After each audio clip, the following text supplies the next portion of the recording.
Parece algo tão corriqueiro. Uma ação que fazemos diariamente no trânsito, no transporte, em casa. O rádio ocupa a memória afetiva de milhares de brasileiros. E o pessoal ficava todo ali ouvindo a Bandeirantes, a Rádio Bandeirantes. Era captado as ondas curtas e era a hora do jogo. Então todo mundo ficava ali ouvindo, curtindo o jogo. Então são essas passagens que a gente tem de infância, coisa que vai passando dos anos, que a gente recorda muito. Mas você já parou para pensar quais foram as primeiras palavras transmitidas pelo rádio? No dia 16 de julho de 1899, um dia de domingo, o padre Landel, com o aparelho que ele instalou próximo a essa janela, ele disse as primeiras palavras por ondas de rádio: toquem o hino nacional. O outro aparelho, transmissor, receptor, estava instalado na Ponte das Bandeiras, cerca de 4 quilômetros daqui. Aí o som do hino nacional foi transmitido para cá e os convidados dele tiveram esse privilégio de assistir a primeira transmissão de rádio da história. O jornalista Hamilton Almeida é um dos maiores defensores da memória de Landel. Para ele, o padre é precursor do wireless.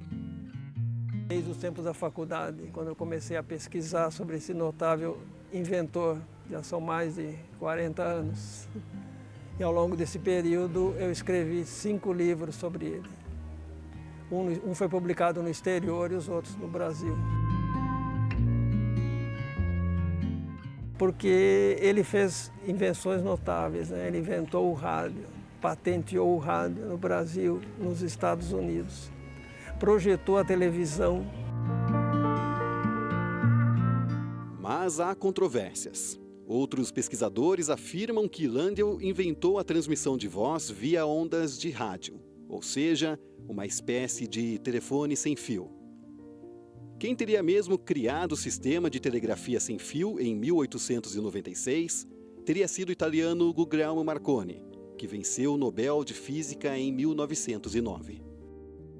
Ele sempre foi muito perseguido, destruíram os aparelhos dele, porque achava que era um padre que falava com o demônio e não com alguém à distância, né, sem fio.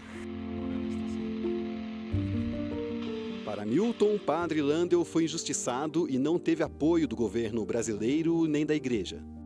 O equipamento foi patenteado no Brasil e nos Estados Unidos, mas não foi reconhecido pela comunidade científica. O rádio foi uma revolução, né? Tanto que é um meio que ele se adaptou, né, às mudanças. Veio a televisão, o rádio continuou, veio a internet, o rádio continua, o rádio entrou na internet. Então o rádio, os podcasts e tudo mais, o rádio é um meio fantástico, né? Seja como for, o padre brasileiro teve enorme participação no desenvolvimento das telecomunicações. Ele foi o primeiro a descobrir que as ondas curtas ou de alta frequência são mais adequadas para transmissões em longas distâncias. Landel de Moura também teria inventado um equipamento capaz de transmitir imagens via ondas eletromagnéticas, ou seja, um passo antes da televisão. As polêmicas e controvérsias também estão presentes na história do que pode ter sido a maior invenção brasileira: o avião. Olha, o Santos Dumont ele tem uma importância muito grande que acho que nem todo brasileiro sabe dessa importância, né? Curioso, desde criança, Alberto Santos Dumont se tornou famoso na Paris do início do século XX. Então era normal ver o Santos Dumont voando com aquele negócio em Paris ali, olha ali o Santos Dumont voando com o Demoiselle. Ele ia na padaria, ia nos lugares, tudo com aquele aviãozinho, pousava na rua. Naquela época era possível, né? Mas assim como o padre Landel, o brasileiro não priorizava nem a fama e nem o dinheiro. Porque o objetivo do Santos Dumont era fazer com que todas as pessoas tivessem acesso ao voo. Era isso que ele queria. Então, um projeto que ele começou a trabalhar depois, que ele já provou que dava para voar mais pesado que o ar, que ele fez isso, decolando por meios próprios, né? Porque tem muita história quem voou primeiro e tal. Um pensamento bem diferente de outros pioneiros da aviação. Os irmãos Wright tinham a mentalidade oposta do Santos Dumont, no sentido de distribuir a tecnologia. O objetivo dos irmãos Wright na época era ficar rico, era criar um negócio para vender para o governo dos Estados Unidos e aquilo. Então eles tinham muito medo de expor qualquer projeto deles e alguém roubar o projeto. Ainda mais numa época que todo mundo estava querendo voar o mais pesado que o ar. Por isso que eles patenteavam tudo, eles registravam o mínimo possível, ficava sabendo das coisas que eles faziam por notas de jornal ou por fotos. Os vídeos que se vê dos irmãos Wright não é do primeiro voo de 1903. Né, da maneira que eles fizeram. O que tem a imagem de 1903 é uma aeronave suspensa, isso aqui do chão. Só que aí, como é que foi feito aquilo? Será que jogaram para cima, bateram fora? Como é que foi?